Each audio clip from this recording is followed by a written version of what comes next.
ভালো আছেন আপনারা সবাই? আসসালামু আলাইকুম। তো আজকে ক্লাস শুরুর আগে একটা কথা বলে নিই, পরে আবার যদি ভুলে যাই সেজন্য। আপনার যে চার্টটা পড়ার চার্টটাতে আপনারা যেটা পাইছেন আর কি, ওইখানে আপনি দেখেন একটু খেয়াল করে, আগামীকাল বন্ধ আছে, ঠিক আছে? কিন্তু আমরা আগামীকাল বন্ধটা মানব না, আমরা পূর্বকালকে বন্ধটা হবে বৃহস্পতিবারে। আপনারা যদি আবার বলি আমি বিষয়টা, অর্থাৎ আমরা এভাবে বন্ধ দিয়েছিলাম যে আমরা যেখানে থেকে কাজ করি এই প্রতিষ্ঠানটা বন্ধ থাকার কথা, কিন্তু যেহেতু বুদ্ধ পূর্ণিমা একদিন পিছিয়ে গেছে, এই জন্য আমরা বৃহস্পতিবারে ক্লাসটা অফ রাখবো, কিন্তু বুধবার অর্থাৎ কালকে আমরা ক্লাসটা যথারীতি চালিয়ে যাব। ঠিক আছে? তো আসুন তাহলে শুরু করে দিই আমাদের আজকের আলোচনায়। আমরা এখন শুরু করব হচ্ছে আজকের আলোচনার বিষয় ধাতু, এটা নিয়ে। ঠিক আছে? তো ওটা সংজ্ঞাগুলা যে ক্রিয়াপদের মূল অংশকেই ধাতু বলে খুব সহজ করে, অথবা ক্রিয়াপদ থেকে ক্রিয়া বিভক্তি বাদ দিলে যা থাকে সেটাই ধাতু, যেমন খুশি। এটাকে ভাগ করা যায় 3 ভাগে। হ্যালো হ্যালো, এক ভাই ক্যামেরা বন্ধ করেন। আমি বলতেছি যে আজকে প্রকৃতি ও প্রত্যয় সম্পর্কে ক্লাস করতে। আজকে কি প্রত্যয় না ধাতু? তার আমি একটু দেখে দিতেছি। ধাতু না হয়ে প্রকৃতি হয় কি করে?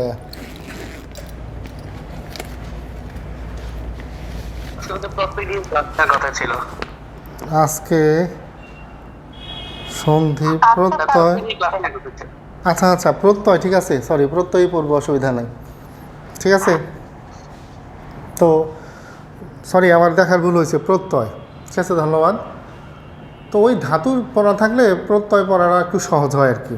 যাই হোক, তো ব্যাপারটা আমরা একটু আগের থেকে শুরু করি, যে গঠনগতভাবে শব্দ দুরকম, সবাই জানেন আশা করি, একটা মৌলিক আর একটা সাধিত।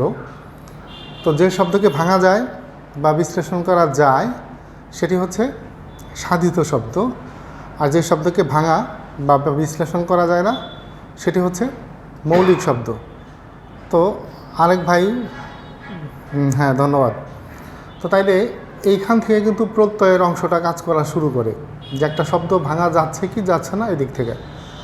তাহলে যে শব্দগুলো ভাঙা যায়, এই ভাঙার ফলে দুইটা অংশ তৈরি হয়, একটা হচ্ছে প্রকৃতি আর একটা হচ্ছে প্রত্যয়, ঠিক আছে? তাইলে আমরা যদি বলি যে সাধিত শব্দকে বিশ্লেষণ করার পর, সাধিত শব্দকে ভাঙার পর মূল অংশ যেটুকু থাকে সেটুকুই বলে প্রকৃতি। প্রথাগত ব্যাকরণে এটাকে প্রকৃতি বা শব্দমূল বলে।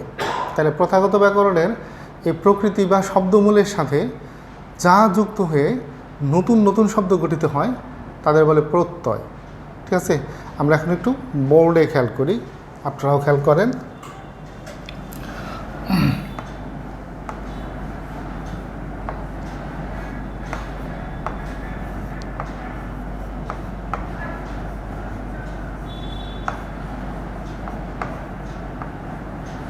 এটা হচ্ছে প্রকৃতি বা শব্দমূল।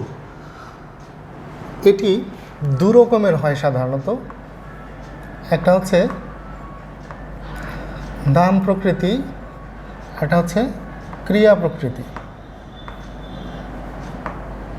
এই ক্রিয়া প্রকৃতির আরেকটা নাম ধাতু। তাইলে বিষয়গুলো এরকম যে প্রকৃতি দুরকম, বা প্রকৃতি বা শব্দমূল, অর্থাৎ যে কোনো শব্দকে ভাঙলে যে মূল অংশ হয় সেটাই কিন্তু প্রকৃতি। দুরকম, নাম প্রকৃতি এবং ক্রিয়া প্রকৃতি। ক্রিয়া প্রকৃতিরই আরেকটা নাম হচ্ছে ধাতু। আবার হ্যাঁ ধন্যবাদ। এখন এই প্রকৃতির সাথে যে অর্থহীন বর্ণ বা বর্ণগুচ্ছযুক্ত হয়ে নতুন শব্দ গঠিত হয় তাদের বলা হয় প্রত্যয়। উদাহরণ দেখেন, একটা উদাহরণ আমরা ধরে নেই হঠাৎ করে।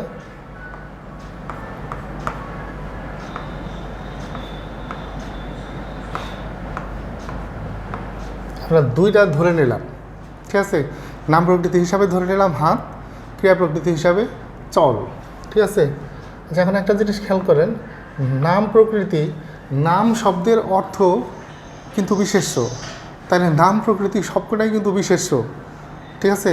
ওই দিক থেকে কিন্তু অনেকটা সহজ হয়ে আসে আমাদের এগুলোকে চেনা। আচ্ছা, তারপর ক্রিয়া প্রকৃতি বা ধাতুর আগে একটা চিহ্ন দিলাম, ওটা ধাতু চিহ্ন বা ক্রিয়ামূল এর চিহ্ন, অর্থাৎ ওটার চিহ্নটা দিলে বোঝা যায় যে ওটা ধাতু, অন্য মানে আলাদা করে আর বলার দরকার পড়ে এটা, এজন্য। আচ্ছা, এখন এর সাথে একটা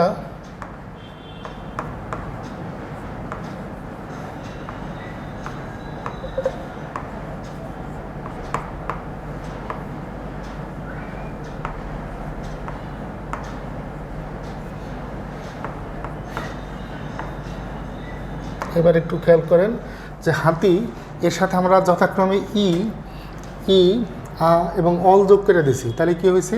হাতি, হাতা, হাতল। তাইলে এই তিনটায় যে ই, আ, অল, এই যে এগুলো হচ্ছে হলো আপনার প্রত্যয়, ঠিক আছে। এটার নাম তদ্ধিত প্রত্যয়। প্রত্যয় আবার দুই রকম, সবাই জানেন, কৃত প্রত্যয় আর তদ্ধিত প্রত্যয়। তাহলে আমরা যদি এভাবে বলি, শব্দের সাথে যে সমস্ত অর্থহীন বর্ণ বা বর্ণগুচ্ছযুক্ত হয়ে নতুন নতুন শব্দ গঠিত হয় তাদের বলে তদ্ধিত প্রত্যয়, ঠিক আছে। তাহলে তদ্ধিত প্রত্যয় নাম বা শব্দের সাথে বসে। আচ্ছা, আর এর সাথে যদি এরকম যোগ করি,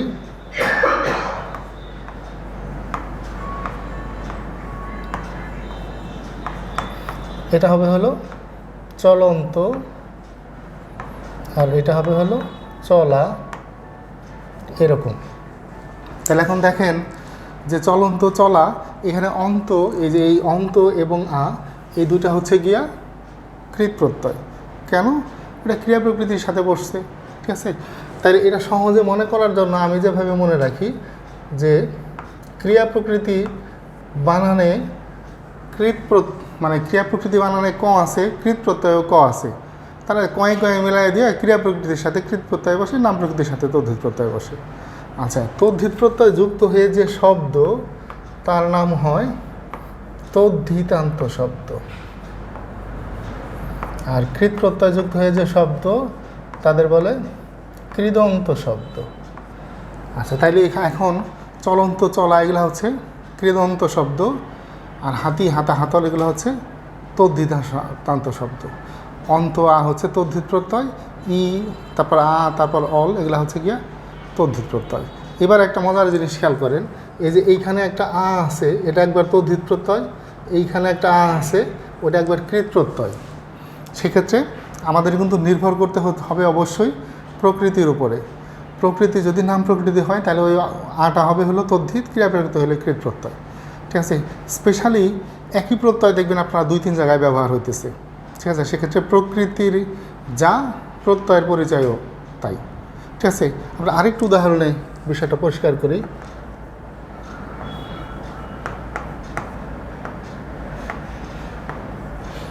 করযোগা সমান করা, তারপর বাঘযোগা ইকুয়াল বাঘা। এই যে এখন একটু খেয়াল করেন আপনারা যে করযোগা করা, এইখানেও এই যে একটা আ প্রত্যয়, আবার এইখানেও একটা আ প্রত্যয়, এই দুইটার পরিচয় তখন আমরা নেব কিভাবে? যেহেতু বাঘ নাম শব্দ, তাই ওটা নাম প্রকৃতি, তাই পরে ওই আটাকে ধরতে হবে তদ্ধিত প্রত্যয়, কর ক্রিয়া প্রকৃতি, তো এটা ধরতে হবে কৃত প্রত্যয়, ঠিক আছে। তাহলে আবার একটু মূল আলোচনাটা আবার একবার মনে করাই দিই। যে কোনো শব্দের মূল অংশকে বলে শব্দ মূল বা প্রকৃতি। প্রকৃতি দুরকম, নাম প্রকৃতি এবং ক্রিয়া প্রকৃতি। আবার প্রকৃতির সাথে যে অর্থহীন বর্ণ অথবা বর্ণগুচ্ছযুক্ত হয়ে নতুন শব্দ গঠিত হয় তাদের বলে প্রত্যয়। প্রত্যয় দুরকম, কৃত প্রত্যয় এবং তদ্ধিত প্রত্যয়। নাম প্রকৃতির সাথে সবসময় বসে তদ্ধিত প্রত্যয়, ক্রিয়া প্রকৃতির সাথে সবসময়ই বসে কৃত প্রত্যয়। কৃত প্রত্যয় যুক্ত হয়ে যে শব্দ তাদের বলে কৃদন্ত শব্দ, তদ্ধিত প্রত্যয় যুক্ত হয়ে যে শব্দ তাদের বলে তদ্ধিতান্ত শব্দ। এবার এখন একটা ভেজালা জিনিস একটু খেয়াল করেন।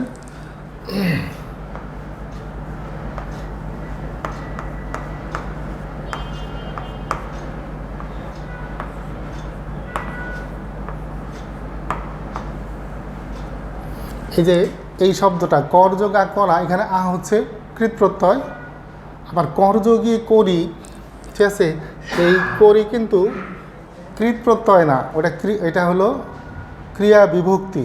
এইবার ঝামেলাটা খেয়াল করেন, এটা হচ্ছে প্রত্যয়, এটা হচ্ছে ক্রিয়া বিভক্তি, দুইটাই ধাতুর পরে যোগ হয়েছে। আপনাদের এগুলো খুব সতর্কতার সাথে খেয়াল করতে হবে, নাহলে কিন্তু কোনটা বিশেষ্য কোনটা ক্রিয়া এই জাতীয় সমস্যায় পরে ভুগবেন। ঠিক আছে, দেখবেন অনেক পদ আছে আপনার কাছে মনে হইতে পারে যে এটা ক্রিয়াপদ, অ্যাকচুয়ালি ওটা বিশেষ্য, আবার যেটা মনে হবে বিশেষ্য অ্যাকচুয়ালি ওটাই ক্রিয়া। কারণ এই যে পার্থক্যটা এখন নির্ধারিত হয়ে যাচ্ছে যে একটা হচ্ছে ক্রিয়া বিভক্তি, আবার আরেকটা হচ্ছে প্রত্যয়। ঠিক আছে, হ্যালো ভাই, একজন আপনি একটু ইয়াটা অফ করেন, ক্যামেরাটা অফ করেন। হ্যালো, আপনি একটু কাইন্ডলি ক্যামেরাটা বন্ধ করেন, কিছু শোনা দেখা যাচ্ছে না। আচ্ছা, তো তাহলে এই যে সমস্যাটা যেটার কথা বললাম এতক্ষণ ধরে, যে ক্রিয়া বিভক্তি এবং কৃত প্রত্যয় দুইটার মধ্যে একটা ঝামেলা লাগতে পারে, সেক্ষেত্রে শর্টকাটটা একটু বলে দিই। যেটা ক্রিয়া বিভক্তি সেটার কাল এবং পুরুষ থাকে, কিন্তু প্রত্যয়ের কাল এবং পুরুষ থাকে না। এভাবে সহজেই প্রত্যয় ক্রিয়া বিভক্তি তিনে নেওয়া যায়। আরও আছে কিন্তু, আবার যেমন ধরেন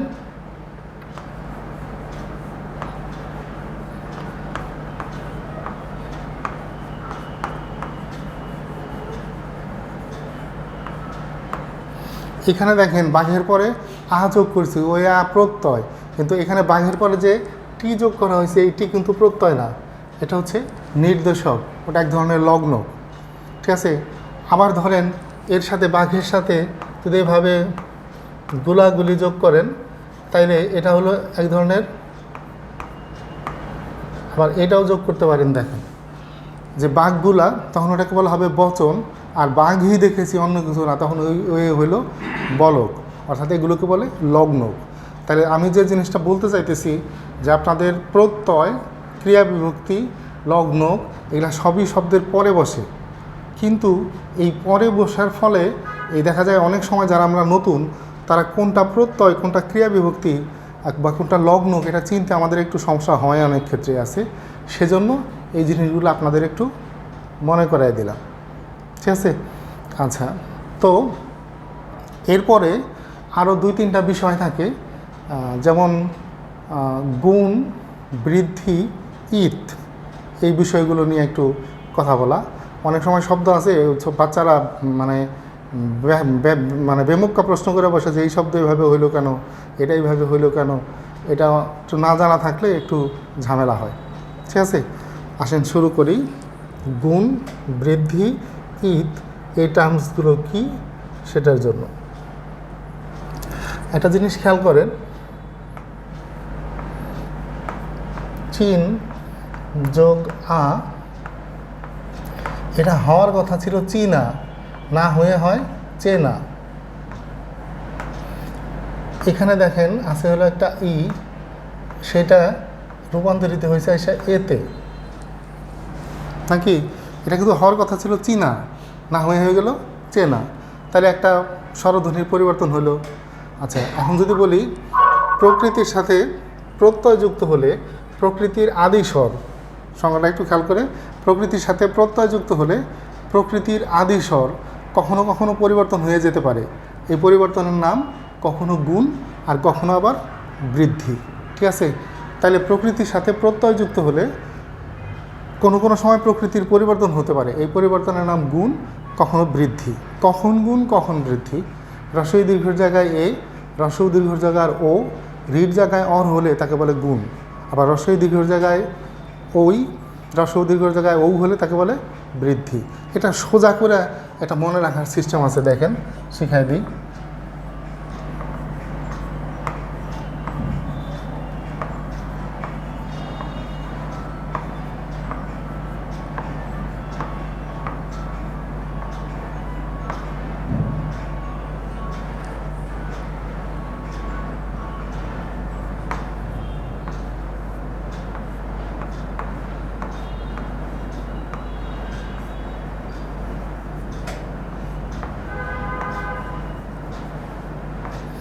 এবার এই জিনিসটা একটু খেয়াল করেন, অনেকেই হয়তো খেয়াল করেন নাই, বাংলায় বর্ণমালার প্রথম স্বরটা এটা হচ্ছে হ্রস্ব স্বর। ঠিক আছে, যেমন অ, আর তারপরে স্বরটাই থাকে দীর্ঘস্বর, যেমন এটা বলার সময় কিন্তু আমরা বলি রসই, তারপর এটা দীর্ঘই, এ ওই ও ও রসউ দীর্ঘ, এরকম বলার সময় আমরা কোনটা হ্রস্বস্বর কোনটা দীর্ঘস্বর সেটা বলে নিই, বা আপনারা খেয়াল করেন অনেক সময়। তাহলে এখন পরিবর্তনটা কি হয়, যখন হ্রস্বস্বর পরিবর্তন হয়ে দীর্ঘস্বর হয় তখন সেটাকে বলা হয় হলো বৃদ্ধি, আর যখন হ্রস্বস্বর পরিবর্তন হয়ে হ্রস্বস্বরই থাকে তখন সেটাকে বলে গুণ। এবার ব্যাপারটা অন্যভাবে একটু দেখেন, আমাদের বলে হ্রস্বই দীর্ঘের জায়গায় যদি এ হয়, ঠিক আছে, তাহলে হ্রস্বস্বর, তার মানে এটা হবে গুণ। আর হ্রস্বই দীর্ঘের জায়গায় যদি ওই হয় দীর্ঘস্বর, তাহলে বৃদ্ধি, দীর্ঘ মানেই বৃদ্ধি। আবার রির জায়গাতে কখন অর হবে, আবার কখনো দেখবেন আর হবে। যখন অর হয় তখন গুণ, যখন আর হয় তখন বৃদ্ধি। এখন দেখেন খেয়াল করে, চিন যোগ আছে না, এই যে রসইর জায়গায় এ হয়েছে, এই যে এ হয়েছে হ্রস্বস্বর, তার মানে এটা হচ্ছে গুণ। ঠিক আছে, আরেকটা উদাহরণ দেখাই। সুন্দর যোগ জ ইকুয়াল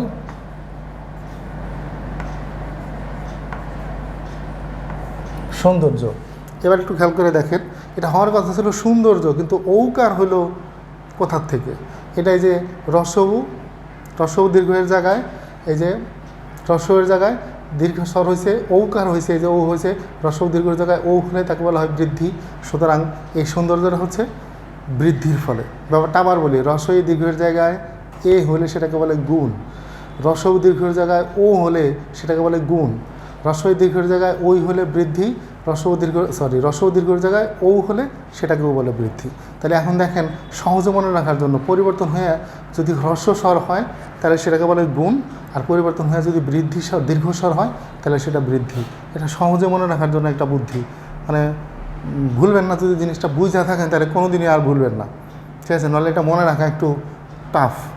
দেন তাহলে সংজ্ঞাটা আরেকবার বলি, প্রকৃতির সাথে প্রত্যয় যুক্ত হলে প্রকৃতির আদিস্বর, ঠিক আছে, আদিস্বর মানে হচ্ছে, ঠিক আছে, আদিস্বর মানে হচ্ছে প্রথম স্বর, কোনো কোনো সময় দেখবেন পরিবর্তন হয়ে যায়, এই পরিবর্তনের নাম কখনো গুণ কখনো বৃদ্ধি। রসই দীর্ঘের জায়গায় এ, রসউ দীর্ঘের জায়গায় ও, রির জায়গায় অর হলে সেটাকে বলে গুণ, আর রসই দীর্ঘের জায়গায় ওই, তারপর রসউ দীর্ঘের জায়গায় ও, রির জায়গায় আর হলে সেটাকে বলে বৃদ্ধি। এবার এই বৃদ্ধির আরেকটা উদাহরণ দেখেন খেয়াল করে,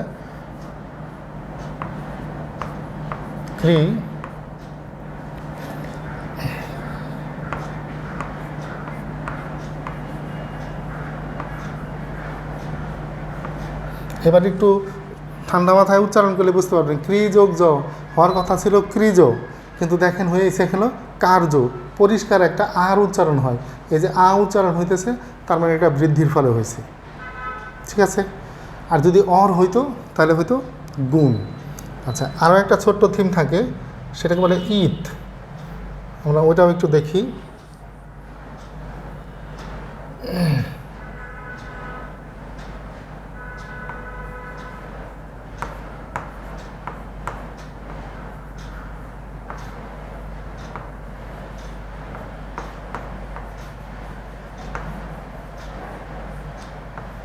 এই শব্দটা একটু খেয়াল করেন, যে ক্রিজ ও জ্ঞান ওইভাবে লিখছি আমি সমান কার্য। আসলে কি সমস্যাটা হয়, একই প্রত্যয় যখন দুই জায়গায় হয়, যেমন জ প্রত্যয়, ওটা কৃত প্রত্যয়ও হয়, আবার তদ্ধিত প্রত্যয়ও হয়। এই জন্য সংস্কৃত পণ্ডিতেরা কী করেন, একই প্রত্যয় যখন দুই জায়গায় হয় তখন কৃত প্রত্যয় বোঝানোর জন্য তার সাথে বা আগে পরে কিছু অতিরিক্ত শব্দ যোগ করে নেন, আবার তদ্ধিত প্রত্যয় বোঝানোর জন্য ওটার আগে বা পরে ওরকমভাবে কিছু একটা যোগ করে নেন। কিন্তু যখন মূল শব্দটা যোগ হবে তখন তার এটা হওয়া সম্ভব না। আমি একটু সহজ করে বলি, অনেক সময় দেখবেন আমাদের ক্লাসে একই নামের 2-3টা করে ছেলে মেয়ে থাকে, তখন আমরা বলি না কামাল 1, কামাল 2, জামাল 2, জামাল 3, এরকম বলি না? ঠিক বিষয়টা ঠিক এরকম, একই প্রত্যয় দুই জায়গায় হয়েছে, তাহলে আমরা একটার যেমন প্রত্যয় হচ্ছে জ, তার আগে আর পরে ঘ আর ন যোগ করে দিছি, কেন? এটা বোঝানোর জন্য যেটা কৃত প্রত্যয়। কিন্তু যখন আমরা শব্দ গঠন করব তখন তো ঘ আর ন যোগ হবে না, ওটা তো অতিরিক্ত, ঠিক আছে? সেজন্য এই ঘ এই ঘ বাদ যাবে, এই ন বাদ দিতে হবে, এটাকে বলা হয় ইত। তাইলে প্রকৃতির সাথে প্রত্যয় যুক্ত হলে প্রকৃতির যে পরিবর্তন সেই পরিবর্তনের নাম গুণ অথবা বৃদ্ধি। আবার প্রকৃতির সাথে প্রত্যয় যুক্ত হলে প্রত্যয়ের যে অংশ লোপ পায় তাকে বলে ইত। তাইলে যেমন কার্য, এই শব্দটার মধ্যে কার্য আর তার মানে বৃদ্ধিও হয়েছে আবার ইতও হয়েছে, হওয়ার ফলে এই শব্দটা হয়েছে। আমি আরেকটা অন্যভাবে বলি বিষয়টা, জিনিসটা একবার বুঝে গেলে একবারে সহজ। যেমন ধরেন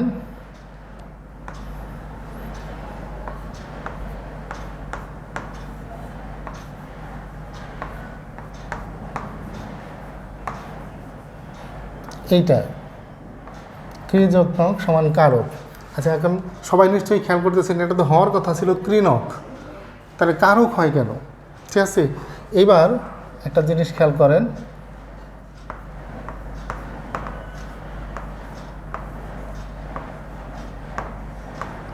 এই যে ক যোগ আর কীভাবে লিখলাম বলেন তো? এই যে রি ছিল না, এই রিটাকে আর ধরে নিলাম, কেন? বৃদ্ধি হয়েছে, রি বৃদ্ধি হয়ে আর হয়, ঠিক আছে? তাইলে এইটুকু হইল কি কার। আবার প্রত্যয়ে যায় যদি এরকম করি,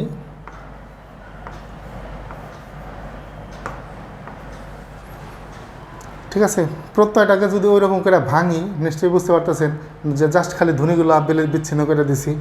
এখন এইটাকে আমরা বাদ দিয়ে লিখব, এরপরে যায় হবে হলো অক সমান কারক।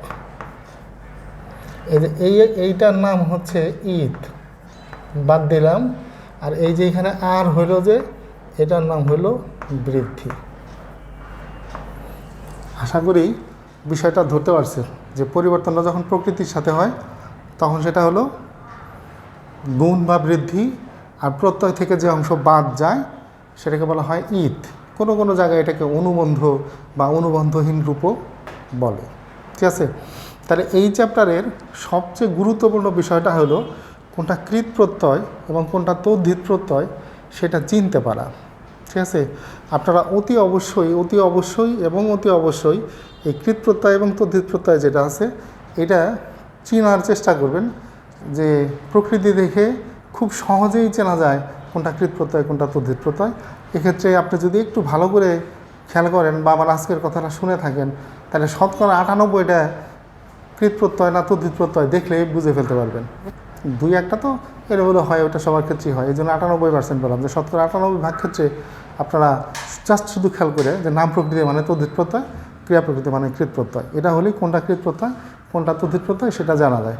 এবং শব্দ ভাঙাটা, অর্থাৎ যেটাকে বলা হয় সঠিকভাবে প্রকৃতি আর প্রত্যয়টাকে আলাদা করা। এখন যদি সঠিকভাবে প্রকৃতি আর প্রত্যয় আলাদা করা আমরা মানে কী বলে না পারি, ঠিক আছে, তাইলে কিন্তু ওই যে কৃত প্রত্যয় তদ্ধিত প্রত্যয় ওই প্রসঙ্গে যাওয়াই যাবে না, ঠিক আছে? যেমন ধরেন মানে যথাযথ ভাঙা যে ক্রিযোগ ন কারক, এটা যদি আমি ভাঙার সময় বলি কার্য ক কারক, তাহলে কঠিন দুর্গতি আছে কপালে, ওটা প্রকৃতি প্রত্যয় কোনো দিকেই মেলানো যাবে না।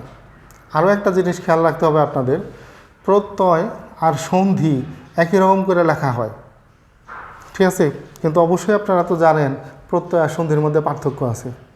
সন্ধি শুধু দুইটা ধ্বনিগত মিল, ধ্বনিগত সমন্বয় করে, কিন্তু প্রত্যয় ডাইরেক্ট শব্দ গঠন করে, ঠিক আছে?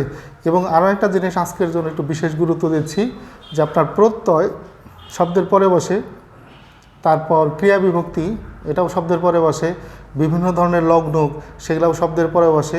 সুতরাং এই লগ্নকগুলো বা ক্রিয়া বিভক্তিগুলো যেন আপনার প্রত্যয়ের সাথে না মেশে সেটাও খেয়াল করতে হবে। সেক্ষেত্রে আমি ব্যাপারটা আবার বলে দিই, যেটা ক্রিয়া বিভক্তি সেটার কাল এবং পুরুষ আছে, এটা ধরলে এটা প্রত্যয়ের সাথে মিলবে না। তারপর যেগুলা লগ্ন সেগুলা নতুন শব্দ গঠন করে না, কিন্তু প্রত্যয় সবসময় নতুন শব্দ গঠন করে। তো আজকে আমাদের আলোচনাটা মনে হয় এখানে শেষ করা ভালো, ঠিক আছে? তো আমি কিন্তু আপনাদের আবার একটু মনে করাই দিচ্ছি, অবশ্যই কালকে ক্লাস হবে, আপনারা কালকে ক্লাসে থাকবেন ইনশাআল্লাহ, কিন্তু বৃহস্পতিবার দিন আমরা ক্লাসটা নিব না, অর্থাৎ আর আজকে রাত 9টার সময় পরীক্ষা আছে। সে পরীক্ষাটা কিভাবে কখন দিবেন আমাদের সোহেল স্যার সেটা দেখায় দিবে সবাইকে ইনশাল্লাহ। তো আজকে আমরা আমাদের কথা শেষ করলাম এখানে। এখন আপনাদের যদি কিছু প্রশ্ন থাকে সেটি একটু বলেন, আমরা সেটা নিয়ে কথা বলে আজকের মতো শেষ করে দিই। ধন্যবাদ।